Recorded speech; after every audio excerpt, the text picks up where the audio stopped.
live at 12. ආයුබෝවන් ඔබ අදත් එක්වන්නේ ලංකාවේ අංක එකේ සමබරතොරතුරු ප්‍රකාශය ලයිව් ඇට් 12 සමගින්. අද ලයිව් ඇට් 12 තුලින් ඔබ හමුවන මම මංජුල වීරසිංහ. මම ඉෂාරා සමරසිංහ. අදත් මුලින්ම ප්‍රධාන පුවත් සිරස්තල. අයහපත් කාලගුණයෙන් ප්‍රදේශ රැසක ජනජීවිතයට බාධා. දෙදෙනෙකු මිය යයි. ප්‍රධාන ගංගා කිහිපයක ජල මට්ටම ඉහළට. පහත් බිම්වල ජනතාවට සැලකිලිමත් වන ලෙසට උපදෙස්. ලබන 17 වනිදා සිට දිස්ත්‍රික්ක 3කට අයත් ප්‍රදේශ 42ක් හුදෙකලා කෙරේ. තවත් ප්‍රදේශ 8ක හුදෙකලා භාවය ඉවතට. තවත් කොවිඩ් මරණ 24ක් සමග සමස්ත මරණ 892 දක්වා ඉහළට. මැනින් වෙළඳ පොලේ එළවලු ගැටලුව පිළිබඳ පත්තරේ අනාවරණයට ලැබුණු ප්‍රතිචාරය. අන්තවාදී පන්ති පැවැත් වූ තවත් අයෙකු මොතුර්හිදී අත්අඩංගුවට. පාස්කු ප්‍රහාරය සම්බන්ධයෙන් බන්ධනාගාරගතව සිටින දෙදෙනෙකුත් වැඩිදුර විමර්ශන සඳහා TID භාරයට. දකුණු ආසියාවේ කෙටිදුර ධාවකයා කාලය අලුත් කරයි.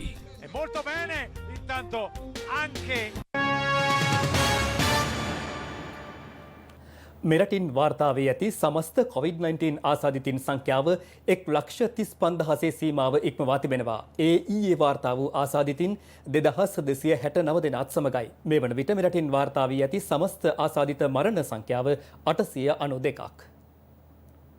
COVID-19 ආසාදිත මරණ 24ක් ඊයේ දිනේත් සෞඛ්‍ය සේවා අධ්‍යක්ෂ ජනරාල්වරයා තහවුරු කළා. ඉන් 15 දෙනෙකුම පිරිමි පුද්ගලයින් වන අතර තවත් 9 දෙනෙකු කාන්තාවන්. ඒ අනුව මේ වන විට පිරිමි ආසාදිතයන් 553 දෙනෙකු මියගොස් ඇති අතර කාන්තා ආසාදිතයන් 339 දෙනෙකු මියගොස් තිබෙනවා. ඊයේ වාර්තා වූ මරණ 24න් 5ක් හැර සෙසු ආසාදිත මරණ වාර්තා වී ඇත්තේ වයස අවුරුදු 50 ඉක්ම වූවන් අතරින්. වැඩිම ආසාදිත මරණ වාර්තා වී ඇති වයස් කාණ්ඩය අවුරුදු 61 සිට 75 වන අතර එම ප්‍රතිශතය 41.2%. ඊයේ මෙරටින් වාර්තා වූ ආසාදිතයන් 2669 දෙනාගෙන් 2249 දෙනෙකුම අලුත් අවුරුදු පොකුරෙන් වාර්තා වූ ආසාදිතයන්. තවත් 20 දෙනෙකු විදේශගතව සිට දිවයිනට පැමිණ නිරෝධායනය වෙමින් සිටි පුද්ගලයන් අතුරින් හඳුනාගෙන තිබෙනවා. ඊයේ වැඩිම ආසාදිතයන් සංඛ්‍යාවක් වාර්තා වුණේ කොළඹ දිස්ත්‍රික්කයෙන් වන අතර එම සංඛ්‍යාව 643ක්. ගම්පහ දිස්ත්‍රික්කයෙන් ආසාදිතයන් 301 දෙනෙකු, රත්නපුර දිස්ත්‍රික්කයෙන් ආසාදිතයන් 174 දෙනෙකු සහ ගාල්ල දිස්ත්‍රික්කයෙන් ආසාදිතයන් 155 දෙනෙකු වාර්තා වුණා. කොග්ගල ආයෝජන කලාපයේ සේවකින් 217 දෙනෙකු COVID-19 ආසාදිතයන් ලෙස ඊයේ හඳුනාගන්නවා. ඒ කර්මාන්තශාලා 5ක සේවකයන් 1500ක් පමණ PCR පරීක්ෂණ වලට ලක් කිරීමෙන් අනතුරුවයි. දැනට හුදෙකලා කර ඇති නෝවුඩ් ඉන්ඩස්ට්‍රි වතුයායේ තවත් COVID-19 ආසාදිතයන් 30 දෙනෙකු ඊයේ හඳුනාගත්තා. මීට පෙර එම ප්‍රදේශයෙන් ආසාදිතයන් 56 දෙනෙකු හඳුනා ගැනුණු අතර ඔවුන්ගේ ආශ්‍රිතයන් 200 දෙනෙකු PCR පරීක්ෂණවලට යොමු කිරීමෙන් අනතුරුවයි මෙම ආසාදිතයන් 30 දෙනා හඳුනාගෙන ඇත්තේ. ඒ අනුව බගවන්තලාව සෞඛ්‍ය වෛද්‍ය නිලධාරී කාර්යාල බල ප්‍රදේශයෙන් හඳුනාගෙන ඇති සමස්ත ආසාදිතයන් සංඛ්‍යාව 281 දක්වා ඉහළ ගොස් තිබෙනවා.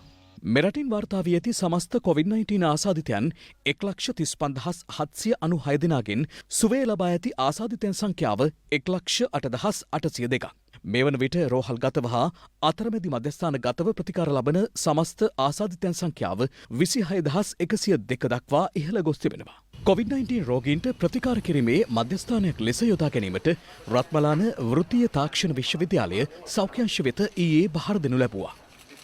ඒ සඳහා භාවිත කරනුයේ එම විශ්වවිද්‍යාලයේ නේවාසිකාගාරය වන අතර එහි ඇඳන් 217ක් පමණ යොදා ගනිමින් ඒ සඳහා සූදානම් කර තිබෙනවා. ඉතින් විශේෂයෙන්ම අපේ ඉලක්කය තමයි ඒ දිස්ත්‍රික්කවල රෝගීන්ගේ ප්‍රදේශ ප්‍රදේශම ප්‍රතිකාර වලට යොමු කරන්න අවශ්‍ය පරිසරය හදන. කොළඹ දිස්ත්‍රික්කයේ අද ඇඳන් 750ක් එකතු වෙන්නේ. ඊළඟ දින කිහිප තුර 1500 එකතු වෙන්නේ සම්පූර්ණ කොළඹ දිස්ත්‍රික්කයේ ආවරණය වන පරිදි. ඉතින් අපි දෙපැත්තක් බලන්න ඕනේ. එක පැත්තක් තමයි රෝගීන්ට ප්‍රතිකාර ලබන්න සුදුසු ස්ථානයක් අපි තෝරගන්න ඕනේ. ඒ වගේම තමයි හැකිතාක් දුරට රෝගීන් තමන්ගේ ජීවත් වෙන පරිසරය අවට ප්‍රදේශයකටම යොමු කරන්න ඕනේ. ඒ සියල්ලම සෞඛ්‍ය අංශය විසින් තීන්දුව කරන රෝගීන් වාර්තා වන ප්‍රමාණයට අනුකූලව. මේ අතර COVID-19 මර්ධනයෙන්වත් ලබා දීම අදත් සිදු කෙරුණා. දැනට එන්නත් වර්ග 3ක් මෙරටදී භාවිතයට ගැනෙන අතර ඔක්ස්ෆර්ඩ් ඇස්ට්‍රාසෙනකා ගොවිෂීල්ඩ් ඉන්නතේ පළමු මාත්‍රාව 9,25,442 දෙනෙකුට ලබා දී තිබෙනවා. එහි දෙවන මාත්‍රාව ලබා දී ඇති පුද්ගලයන් සංඛ්‍යාව 2,41,522ක්.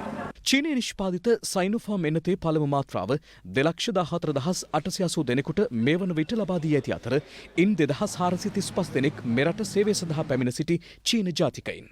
ඔවුන් 2,435 දෙනාටම එහි දෙවන මාත්‍රාවද ලබා දී අවසන්. මිට අමතරව රුසියාවේ නිෂ්පාදිත ස්පුට්නික් V එන්නතේ පළමු මාත්‍රාව පුද්ගලයින් 14,673 දෙනෙකුට මේ වන විට ලබා දී තිබෙනවා. COVID-19 තුන්වැනි රැල්ලත් සමග පැතිරී ඇති නව ප්‍රභේද හේතුවෙන් සංකූලතා ඇතිවීමේ වැඩි ප්‍රවණතාවයක් ඇති බවත් කුඩා දරුවන් ඉන් ආරක්ෂා කර ගැනීමට කටයුතු කරන ලෙසත් ළමා රෝග විශේෂඥයින් පෙන්වා දෙනවා. විශේෂයෙන් අවුරුදු 1ට වඩා අඩු දරුවන් මෙම රෝගයේ වැළඳුනොත් සහ ඔවුන්ගේ ප්‍රතිශක්තිකරණ පද්ධතිය මෝරලා නැති නිසා වෙනත් අතුරු ආබාධ එන්නත් පුළුවන්. කොවිඩ් තත්ත්වය නිසා ඔවුන්ට සංකූලතා ඇති වෙන්න පුළුවන්, උග්‍ර කොවිඩ් තත්ත්වය ඇති වෙන්න පුළුවන් සහ ජීවිත හානි ඇති වෙන්න පුළුවන්. විශේෂයෙන්ම අපි ශ්‍රී ලංකාවේ සලකලා බැලුවාම ළමා මරණ සිදු වෙච්ච සියල්ලම වයස මාස 6ට වඩා අඩු දරුවන් තමයි මියදුනේ. විශේෂයෙන්ම නිදන්ගත පෙනහළු රෝග, වෙනත් වකුගඩු ආබාධ, අක්මාවේ ආබාධ සහ සමහර දරුවන් සිටිනවා ඔවුන්ගේ උපතින්ම ප්‍රතිශක්තිකරණ පද්ධතිය ඇතිවන යම්කිසි දුර්වලතා තියෙන දරුවන්. මෙන්න මේ දරුවන්ට COVID-19 වැළඳුනොතින් සංකූලතා ඇතිවීමේ හැකියාව වැඩි. සියලු දරුවන්ම මෙහිදී විශේෂයෙන්ම රැක බලා ගැනීම ඉතාම වැදගත්. දරුවන් නිවසෙන් පිටතට රැගෙන යාම හැකියතාක් දුරට අඩු කරන්න. වත්මන් දේශපාලන තත්ත්වය පිළිබඳව විමසා බැලෙන රතු ඉර කාලීන දේශපාලන වැඩසටහන ඊයේ රාත්‍රියේත් ස්වර්ණවාහිනියෙන් විකාශය වූ අතර එහිදී කොවිඩ් එන්නත් කරන වැඩසටහන පිළිබඳවද සාකච්ඡාවට ලක් වුණා. ඊට විපක්ෂය නියෝජනය කරමින් විජිත හේරත් සහ මනෝ ගණේෂන් යන පාර්ලිමේන්තු මන්ත්‍රීවරුන් එක්ව සිටි අතර ආණ්ඩු පක්ෂය නියෝජනය කරමින් පාර්ලිමේන්තු මන්ත්‍රී රංජිත් බණ්ඩාර සහ රාජ්‍ය අමාත්‍ය ජානක වක්කඹුර මහතා එක්ව සිටියා. මේ කොරෝනා මැඩ පැවැත්වීමේ යාන්ත්‍රණය දිගින් දිගටම අසාර්ථක අවිධිමත් අර නූල කැඩිච්ච සරුංගලේ තත්ත්වයට පත් වෙලා තියෙනවා. මේ ඊයේ පෙරේද දවස් දෙක තුල වැක්සින් එක දෙද්දි අපි දැක්කා පෝලිං ගහිලා කොච්චර ජනතාවක් හිටියද. ආණ්ඩුවට පුළුවන් ද පොලිම කඩාගෙන යන එක නවත්තන්න. නිසා මේ හැම එකම ආණ්ඩුවට දාලා කතා කරන එක මං හිතන්නේ අපි නතර කරන්නට ඕන. හේතුව අපි පුද්ගලයෝ විදිහට යම්කිසි වගකීමක් ගන්නට ඕන. හැබැයි ඒක නොගන්න එක තමයි අද තියෙන ප්‍රධාන ප්‍රශ්නේ. දැන් මේ රට වහන්න කියන අය තමන්ගේ නහයයි කටයි වහගන්න උත්සාහ කරනවා නම් මේ ප්‍රශ්නෙට 150ක් උත්තර ලැබෙනවානේ. හැබැයි දැන් බලයේ ඉන්නේ මේක ලං ආණ්ඩුවට බලයක් තියෙනවා. මේ සම්බන්ධ දේශපාලන තීරණය ගන්න. මේ පරිපාලන ප්‍රශ්නය, මැනේජ්මන්ට් ප්‍රොබ්ලම් එකක් තියෙන බව අපි කියන්නේ. ෆස්ට් ඩෝස් එක ඉන්දියාව ඩෝස් එක දුන්නා නම්, සෙකන්ඩ් ඩෝස් එක චීන දුන්නා නම් ඇඟ ඇතුලේ ඉන්දියන් චීන යුද්ධයක් ඇති වෙන්න පුළුවන්. එහෙම ජනතාව හිතනවා. එහෙම එන්නේ කරන්න බෑ. ලෝකේ රටවල් 50කට එක එන්නත් අකක ගන්න බැරි වුණා. මේ එන්නත් ටික ගේන්න ඔබතුමාලා හිතන මේ නිකම්ම ආවා කියලා. ඔබතුමාලාගේ තියෙන දේශපාලන මැදිහත් වෙලා මොකක් හරි එන්නතක් ගහලා දෙන්න ලංකාවට අපි ගහලා තියෙන එන්නත් 3ක්. අපි කියන්නේ අපි ඔක්කොම එකතු වෙලා මේ ප්‍රශ්නේ විසඳන්න මැදිහත් වීම කරන්න ඕන. අපි මේ දවස්වල අපේ පක්ෂෙන්ම රෝගීන් 10000කට ඇඳන් හදලා දෙන්න.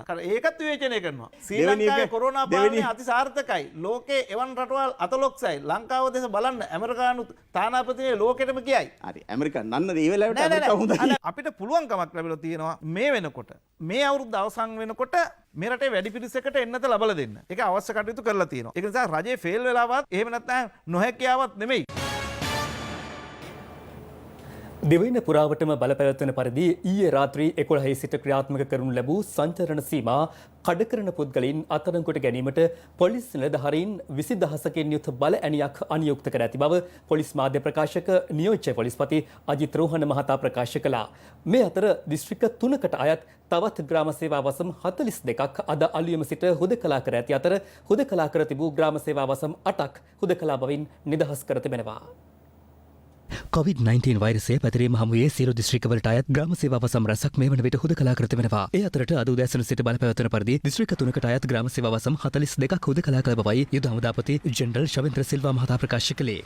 මඩකලපුව දිස්ත්‍රික්කයේ කිරන්කුලම් පොලිස් බල ප්‍රදේශයේ වැවපාර මංචෝනා දෙසට වෙවින් මිල් මාවත වේලාපොඩි පාර කනකි අම්මාන් කෝවිල පාර වෙරළබඩ දෙසට ලකේ මාවත විතාන්‍ය දෙසට අප්පුහාමි මාවත වෙරළබඩ දෙසට යන ප්‍රදේශ හුදකලා කරනු ලැබුවා. එමෙන්ම ත්‍රිකුණාමලය දිස්ත්‍රික්කයේ කින්යා පොලිස් බල ප්‍රදේශයේ කින්යා පෙරියා කින්යා කුට්ටිකරච්චි අහුතර නගරය පෙරිය තුමුණේ මලින්තුරේ රහුමානියා නගරය සින්නා කින්යා මංචෝලි කට්ටයාරු කුරිච්චන්කර්ණි මූනාචචන යන ග්‍රාම සේවාව සමද අද උදැසන සිට හුදකලා කෙරුණා. මිට අමතරව කුරුණෑකල දිස්ත්‍රික්කයේ හමන්ගල්ල නාරංගොඩ උතුර නාරංගොඩ දකුණ බටපොලැත්ත මල්ගමුව දොඩම්පොත්ත නාරංගමුව සහ වත්තේ ගෙදර යන ග්‍රාම සේවා වසම් හුදකලා කර තිබෙනවා. තවද කටුගම්පොළ කවුඩුමුන්න හමනාගොඩ වැත්තෑව මුම්මාන මාහරගම පහළ මැද්දේපොළ ඉහළ මැද්දේපොළ කෝන්දරුවාවල මාහින්ගමුව සියඹලාවලාන බෝපිටිය ඉහළ ලබ්බල පහළ ලබ්බල මත්තේගම සහ වැල්ලෑව යන ග්‍රාම සේවා වසම්ද හුදකලා කරනු ලැබුවා. මේ අතර ත්‍රිකුණාමලය දිස්ත්‍රික්කයේ උප්පුවේලි සහ චයිනාබේ පොලිස් බල ප්‍රදේශවල ආණ්ඩන්කුලම් වසමේ සුභද්‍රාලංකාර මාවත සහ කාවන්තිකුඩා වසමේ විජයරත්න මාවත හුදකලා බවින් නිදහස් කර තිබෙනවා.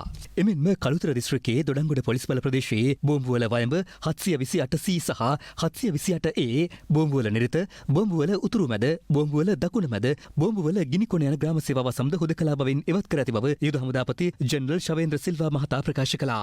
ඔහු වැඩිදුරටත් සඳහන් කළේ මේ වන විට දෙවෙනි පුරා සංචරණ සීමා ක්‍රියාත්මක කර ඇති බැවින් අදාළ හුදකලා ප්‍රදේශ සහ හුදකලා බව ඉවත් කළ ප්‍රදේශවල එම තත්ත්වය ක්‍රියාත්මක වන්නේ ලබන 17 වන සඳුදා දින අලුයම 4 සිට බවයි. මේ අතර ඊයේ රාත්‍රියේ සිට බලපැවැත්වෙන පරිදි දෙවෙනි පුරාම ක්‍රියාත්මක වන පරිදි සංචරණ සීමා අකුරටම පිළිපැදිය යුතු බව පොලිස් මාධ්‍ය ප්‍රකාශක නියෝජ්‍ය පොලිස්පති අජිත් රෝහණ මහතා ප්‍රකාශ කළා. සංචරණ නීති කඩ කරන පුද්ගලයින් අත්අඩංගුවට ගැනීම සඳහා පොලිස් නිලධාරීන් 20000කට අධික පිරිසක් යොදවා තිබෙනවා. සංචරණ සීමා පැනවීමත් සමග බොහෝ නගර පාළුවට ගොස් තිබෙන අයුරු දැක ගැනීමට හැකි වුණා.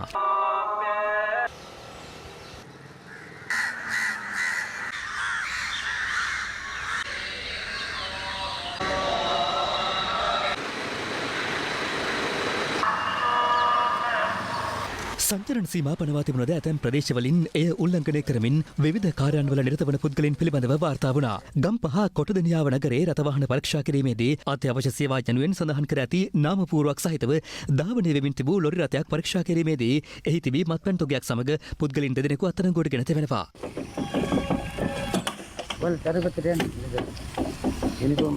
මෙම සංචරණ සීමා ක්‍රියාත්මක වන කාලය තුළ වියලි ආහාර ද්‍රව්‍ය සහ පිසු ආහාර පාරිභෝගිකයින්ගේ නිවෙස්වලට ගෙන්වා ගැනීමේ ජංගම සේවා ක්‍රියාත්මක කිරීමට අවසර ලබා දී තිබෙනවා. එමෙන්ම ඔසුසැල් හැරෙනු විට සියලු වෙළඳසැල්, සුපිරි වෙළඳසැල්, කඩසාප්පු වසා දැමීමට පියවරගෙන ඇති බව පොලිස් මාධ්‍ය ප්‍රකාශක නියෝජ්‍ය පොලිස්පති අජිත් රෝහණ මහතා පැවසුවා. මේ අතර යුද හමුදාපති ජෙනරල් ශවේන්ද්‍ර සිල්වා මහතා පැවසුවේ සියලුම ඇඟලුම් කර්මාන්ත සේවකයින්ට සංචරණ සීමා බාධාවක් නොමැති බවයි. ඒ අනුව සෞඛ්‍ය මාර්ගෝපදේශවලට යටත්ව ඇඟලුම් කර්මාන්ත ක්‍රියාකාරිකයින්ට සිය සේවාවන් සිදු කරගෙන යාමට අවස්ථාව හිමි වෙනවා. ඇඟලුම් නිෂ්පාදනය, බෙදා හැරීම, ආනයනය සහ අපනයනය වැනි කාර්යයන් ආරක්ෂක බුබුලු ක්‍රමයට අනුගත කළ හැකි බවයි යුද හමුදාපතිවරයා ප්‍රකාශ කළේ. පෑලියගොඩ නව මැනින් වෙළඳ සංකීර්ණයට ප්‍රදේශ රසකින් ගෙන එළවලු කිසිදු ගැනුම්කරුවෙකු එහි නොපැමිණීම හේතුවෙන් අලෙවි කරගත නොහැකිව බිලඳුන් ගැටලු රසකට මුහුණ පා ඇති බව අද උදෑසන පත්තරේ වැඩසටහනින් අප අනාවරණ කළා. දැන් සූදානම් චන්දන පුස්වැල අද උදෑසන සංචාරණ සීමා බලපෑත්වෙන අවස්ථාවේ රැඳී සිටින්නේ කොහෙද කියලා බලන්න. ආයිබෝන් සුබ උදෑසනක්. ඔබ කොහෙද චන්දන? ඔව් ආයිබෝන් රංගන සුබ උදෑසනක්. අපි ආව පෑලියගොඩ පැත්තට. පෑලියගොඩ නව මැනින් වෙළඳ සංකීර්ණයට ආව රංගන එළවලු නම් බොහොමයක් තිබෙනවා. මේව ගෙනියන්න වෙළඳ මහතුන් නැහැ. වෙනද මේ වගේ වෙලාවට මේ වගේ මේ අට්ටි ගහලා එළවලු නැහැ. අලෙවි වෙලා අවසන් අදියර තමයි තියෙන්නේ. නමුත් අද එහෙම නෑ රංගන. බලන්න ඈත පෙනෙන දුර ඒ දක්වාම එළවලු තිබෙනවා. මේ එළවලු අද අලෙවි නොවන්නේ මේ මැනින් වෙළඳ සංකීර්ණ වෙළඳ මහතුන් සඳහන් කරන විදිහට අතරමැදි වෙළඳුන් ඇවිල්ලා නැහැ. එළවලු මිලත් සීක් ලෙස පහත වැටලා ගෝනි 100ක් විතර තියෙනවා කඩේ දාව. හැම දෙයක්ම තියෙනවා. කිසිම දෙයක් විකුණුන්නේ නැහැ. මොකද සෙනග ආයව නැහැ බඩු ගන්න. මොකද්ද හේතුව?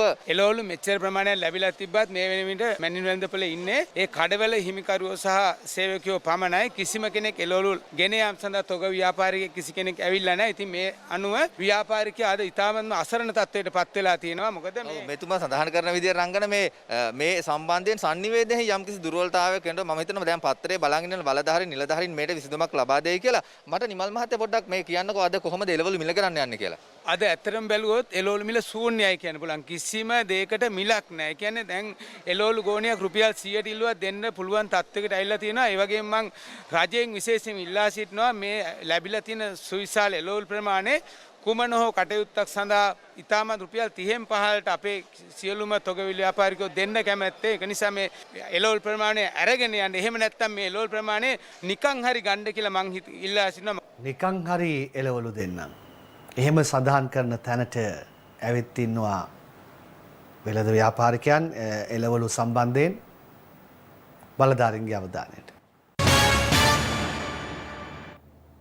එම අනාවරණයත් සමග එය දුටු ව්‍යාපාරිකයෙකු එහි ඇති එළවලු තොග මිලදී ගැනීම සඳහා කැමැත්ත පළ කළා. ඒ පිළිබඳ වැඩිදුර තොරතුරු දැන ගැනීම සඳහා අප මේ මොහොතේ සම්බන්ධ කරගන්නවා පෑලියගොඩ නව මැනින් වෙළඳපොලේ රැඳී සිටින චන්දන පුස්සවෙල. චන්දන, මොකක්ද දැන් අලුත්ම තත්ත්වය මේ වන විට? ඔව් මංජුල ආයිබන් සුබ දහවලක් කියලා ප්‍රාර්ථනා කරනවා. අපි උදේ අනාවරණය කළා මේ පෑලියගොඩට එන එළවලු අලෙවි කරගන්න විදිහක් නැහැ. මේ ගොවි ජනතාව මහන්සියෙන් නෙලාගත් අස්වැන්න විසි කරන්න ඉඩ දෙන්නට බෑ. ඒ වගේම තමයි මේ වෙළඳ මහතුනුත් අපි ආරක්ෂා කරගත යුතුයි. මේ කොවිඩ් ව්‍යසනය හමුවේ ඔවුන් දහඩිය මහන්සියෙන් උපයාගත් මේ එළවලු විසි කරන්න දෙන්න බෑ කියලා කොනේ අද උදෑසන පත්තරේ කළ අනාවරණයෙන් පසුව කඩිනමින් බොහෝ පිරිසක් කතා කරා. ඒ අතරින් කිරිබත්ගොඩ චානක බ්ලාස්ට් අධිපතිතුමන් ප්‍රේමරත්න මහත්මයා මැදිහත් වුණා. රුපියල් ලක්ෂ 4ක මුදලක් ලබා දීලා මේ එළවලු තොග මිලදී ගන්න තීරණය කරා. ඉතින් ඇත්තටම ස්වර්ණවාහිනී පත්තරේ කළ අනාවරණය පළදැරුවා. මේ ගොවිද මහතුන්ට පාඩුවක් වන්නේත් නැහැ. ඒ වගේම තමයි වෙළඳ මහතුන්ට පාඩුවක් වන්නේත් නැහැ. චානක මහත්මයා, ඇයි ඔබතුමාට මේ වගේ දෙයක් හිතුනේ? පත්‍රයේ වැඩසටහන බැලුවා. ස්වර්ණවාහිනී පත්‍රයේ වැඩසටහන කොහොමද දැමදාම් බලනවා. රංගන මහතා ඉදිරිපත් කරා මේ එළවලු ඒ කියන්නේ එළවලු ටික ගෙනල්ලා මේ වෙළඳ පොළට ගෙනල්ලා මේක විකුණ ගන්න බැරුව මේ කිව්වා.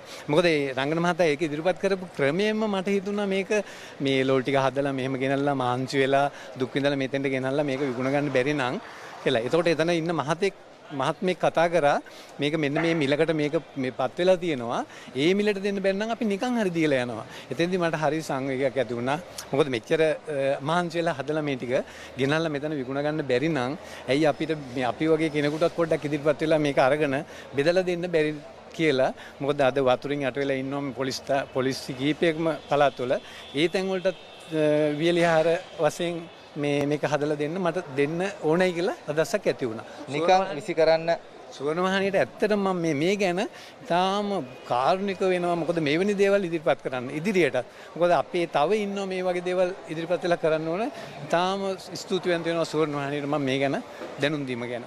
බොහොම ස්තුතියි චානක බස් අධිපතිතුමන්. කඩිනමින් මැදිහත් වුණා. විසි කරන්න ඉඩ දෙන්නේ නැහැ. ඒ වගේම තමයි බස්නාහි පළාත බර ජ්‍යෙෂ්ඨ නියෝජ්‍ය පොලිස්පතිතුමත් අපිත් එක්ක සම්බන්ධ වුණා. එතුමන් සඳහන් කරා මේ එළවලු වලට යමක් කරනවා නම් කරන්න අවස්ථාවක් තියෙනවා. මේ වෙලාවේ කොවිඩ් වගේම ගම් වතුර හේතුවෙන් මේ කැලණිය අවඩ ප්‍රදේශවල ජනතාව පීඩාවට පත් වෙලා තියෙනවා.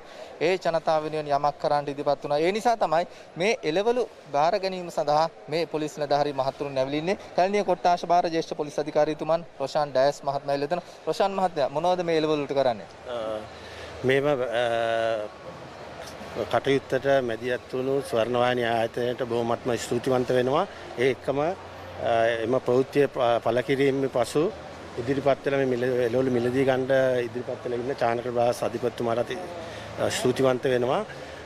ජ්‍යෙෂ්ඨ නියෝජ්‍ය පොලිස්පතිතුමා බස්නාහිර පළාත හා රථවාහන එතුමාගේ උපදේශ පරිදි මෙම එළවලු පිසු ආහාර ලෙස ගම් වතුරෙන් පීඩාවට පත් ජනතාවට ග්‍රාම සේවක වසම් වල ග්‍රාම සේවක මහත්තුරුන් හරහා ලබා දීමට කටයුතු සූදානම් කරලා තියෙනවා.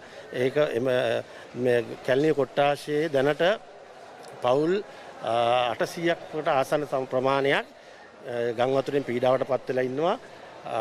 පෑලියගොඩ ප්‍රදේශයේ වැලිපාර මීගහවත්ත ප්‍රාදේශීය කොට්ටාශයේත් ඒකම කැලණිය බියගම සපුගස්කන්ධ ප්‍රදේශවල ජනතාවත් පීඩාවට පත් වෙලා සිටිනවා. එම ජනතාවට පිසු ආහාර ලෙස මෙම එළවලු ලබා දීමට කටයුතු කරනවා. බොහොම ස්තුතියි චන්දනයි තොරතුරු ගෙනාවට. තවත් දේශීය පුවත් කිහිපයක් වෙතයි මේ අවධානය. දිවෙනට බලපා ඇති අයහපත් කාලගුණ තත්ත්වයේ හේතුවෙන් සිදු වූ ජල ගැලීම් සහ පස්කඳු කඩා වැටීමෙන් පුද්ගලයන් දෙදෙනෙකු මිය ගොස් තිබෙනවා. පස්කඳු කඩා වැටීමෙන් කෑගල්ල ප්‍රදේශයේ පුද්ගලයෙකු මෙලෙස මිය ගිය අතර උඩුගම අලුත්වත්ත ප්‍රදේශයේ පුද්ගලයෙකු මිය ගියේ සැඩ පහරකට හසුවීමෙන්. ඊයේ දිනේ පුරා ඇදහැළුණු අධික වර්ෂාවෙන් වැඩි බලපෑමක් එල්ල වුණේ ගාල්ල දිස්ත්‍රික්කයටයි. ගාල්ල දිස්ත්‍රික්කයට ඇදහැළුණු අධික වර්ෂාවත් සමග ගිංගඟ පිටාර ගැලීමෙන් ඒ දෙපස පහත් බිම් රැසක් ජලයෙන් යට වුණා. මම මේ වෙනකොට රැඳී සිටින්නේ ගිංගංගේ බද්දේගම ගිංගංගේ ජලමාපකයේ අසල සාමාන්‍යයෙන් ජල මාපකයේ පිටාර මට්ටම තියෙන්නේ මීටර් 4 නමුත් මේ වෙන විට 4.3 දක්වා වැඩි වෙලා තියෙනවා. එමෙන්ම ගාල්ල දිස්ත්‍රික්කයේ උඩුගම අලුත්වත්ත ප්‍රදේශයේදී ගිංගඟට සම්බන්ධ ඇලමාර්ගයක පාලමක් මතින් ගමන් කරමින් සිටියේදී සැඩ පහරට හසුව 32 වැනි පුද්ගලයෙකු ඊයේ අතුරුදන් වුණා. අප කළ විමසීමකදී ගාල්ල දිස්ත්‍රික් ආපදා කළමනාකරණ මධ්‍යස්ථානයේ පැවසුවේ එලෙස අතුරුදන් වූ පුද්ගලයාගේ මලසිරුර අද උදැසන සොයාගත් බවයි. මේ අතර ගිංගඟ පිටාර ගැලීම හේතුවෙන් උඩුගම තවලම මාර්ගයේ ස්ථාන කිහිපයකින් ජලයෙන් යට වූ අතර ගාල්ල මාපලගම මාර්ගයේදී ගමන් කිරීමට හැකි වූයේ මාගොඩ දක්වා පමණයි.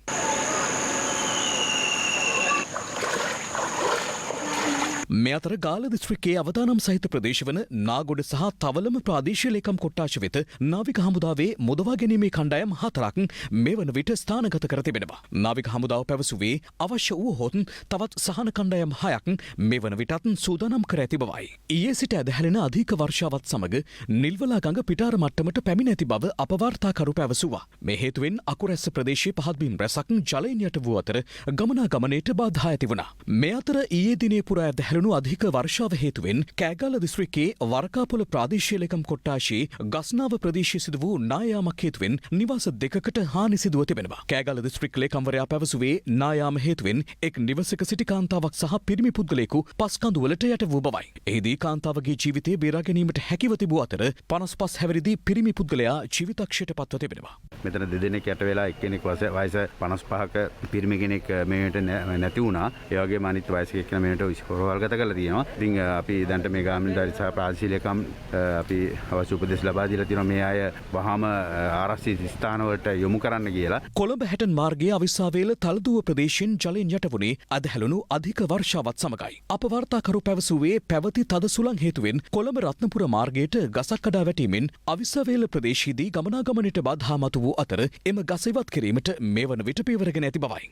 මේ අතර බණ්ඩාරගම රයිගම ප්‍රදේශයේ ඊයේ රාත්‍රියේ හමා ගිය සුළං හේතුවෙන් තෙමහල් ගොඩනැගිල්ලක උඩු මහලට දැඩි හානි සිදුව තිබෙනවා. හැමෝත් අද සුළං හේතුවෙන් ගොඩනැගිල්ලේ සිවිලීමට හානි සිදුවන ආකාරය CCTV කැමරාවක මෙලෙස සටහන්ව තිබුණා. මේ අතර අධික වර්ෂාව හේතුවෙන් බණ්ඩාරගම කොතලාවල උයන්වත්ත වැව වාන් දැමුවා. අප වාර්තාකරු පැවසුවේ ඒ හේතුවෙන් එම ප්‍රදේශයේ පහත් බිම් රැසක් ජලයෙන් යට වූ බවයි. අයහපත් කාලගුණයේ හේතුවෙන් පෑලිගොඩ මීගහවත්ත වැලිපාර ප්‍රදේශයේ පවුල් 600කට වැඩි පිරිසක් අවතැන්ව සිටිනවා. පෑලිගොඩ පොලිසිය එම පිරිස ආරක්ෂිත ස්ථාන කරා යොමු කිරීමට පියවර ගත්තා. ඔයගලන්ට කෑම වේල දැන් ලෑස්ති කරලා උයන්න බෑනේ.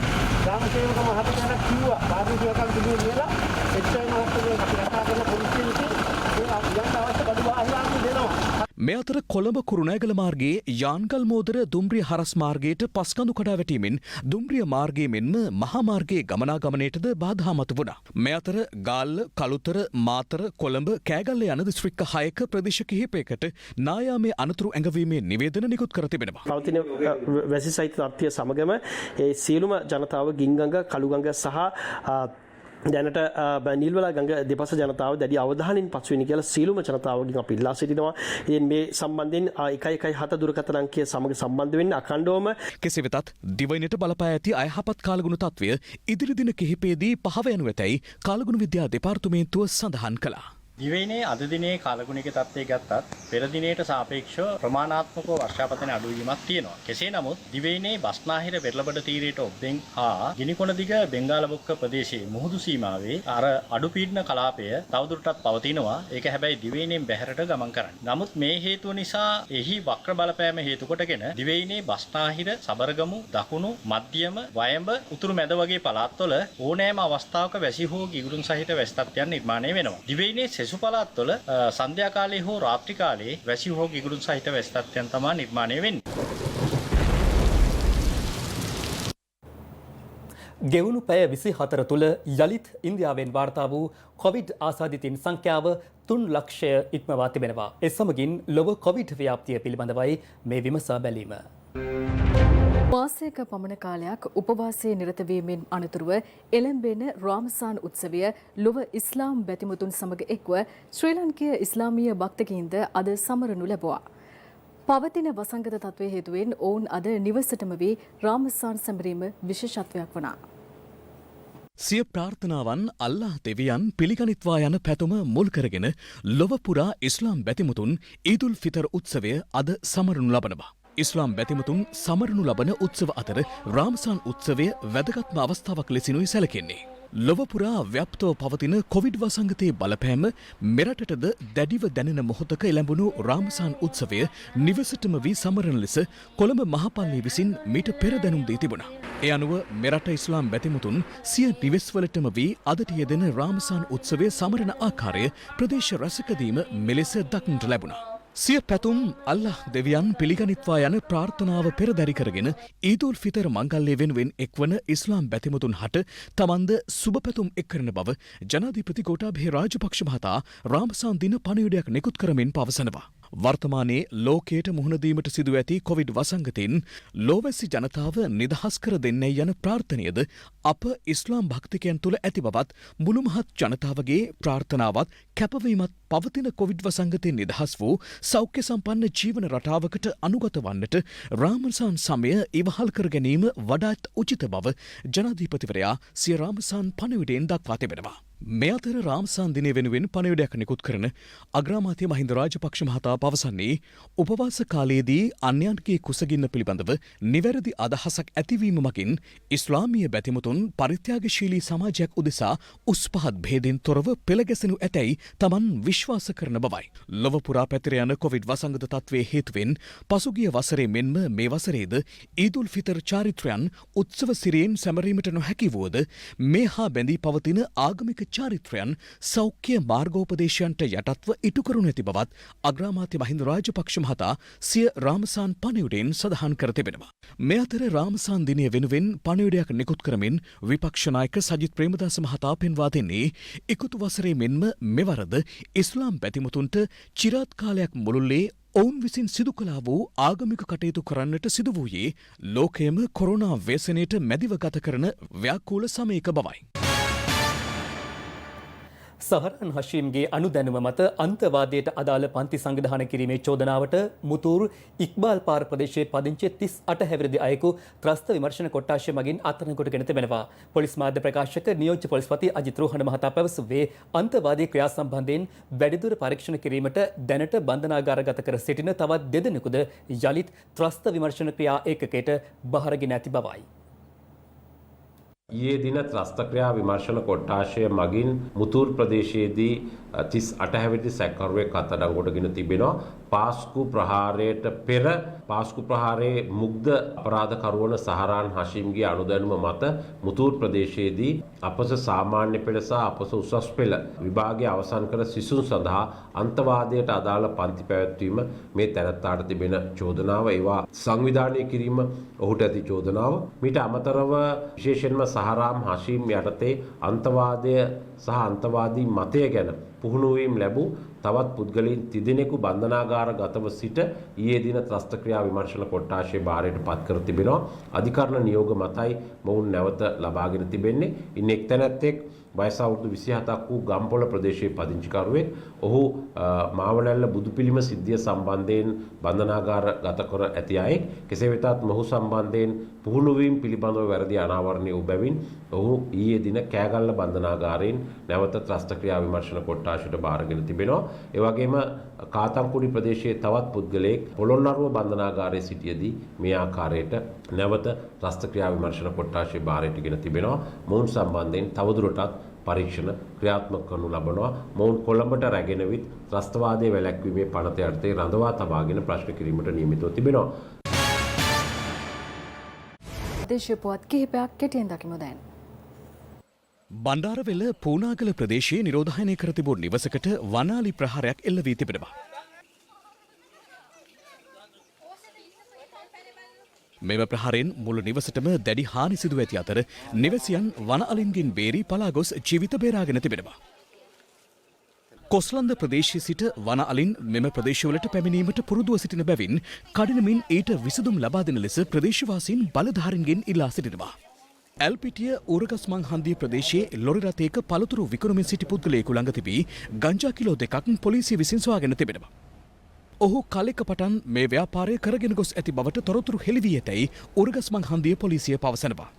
සූරිය වැව සිට යාය 505 උණුදිය පොකුණාදී ප්‍රදේශවලට ගමන් කිරීමට ඇති ප්‍රධාන මාර්ගය ප්‍රමිතියෙන් තොරව කාපට් අතුරන බවට පවසමින් ප්‍රදේශවාසීන්ගේ විරෝධය පළ වුණා. එම විරෝධයත් සමග කොන්ත්‍රාත්කරුවන් මාර්ගය පිළිසකර කිරීම අතරමඟ නවතා දමා එම ස්ථානයෙන් පිටව ගොස් තිබෙනවා.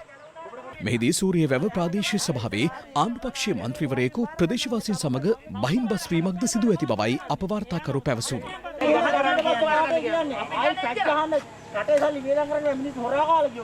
අම්පාර නුවර ප්‍රධාන මාර්ගයේ උහන ගොනාගොල්ල වංසන්දියේ අදාළවීම 5:30ට පමණ මෝටර රථයක් අධි බල ඇති විදුලි කණුවක ගැටී අනතුරක් සිදුව තිබෙනවා. මෙම මෝටර රථය කොළඹ සිට අම්පාර බලා ධාවනය කර තිබූ අතර එම මෝටර රථයේ රියදුරට නින්ද යාමෙන් අනතුරු සිදුව ඇති බව උහන පොලිසිය පවසනවා. ජනමාධ්‍ය වේදීන් සඳහා කොවිඩ් මර්ධන එන්නත් ලබා දීම ශ්‍රී ජයවර්ධනපුර රෝහලේදී අද සිදු කෙරුණා. ජනමාධ්‍ය අමාත්‍යාංශය විසින් එම කටයුත්ත සංවිධානය කර තිබෙනවා. ලංකාවේ සිටින සියලුම ජනමාධ්‍යවේදීන් අපේ සහෝදර සහෝදරයන්ට මේ චීනයේ නිෂ්පාදිත එන්නත ලබා දීම සඳහා අපි අද කටයුතු කරනවා. වෙල් තුලින් සමුගන්නයි මේ සූදානම. ඔබට සුබ දවසක්. විලාසිතාවකට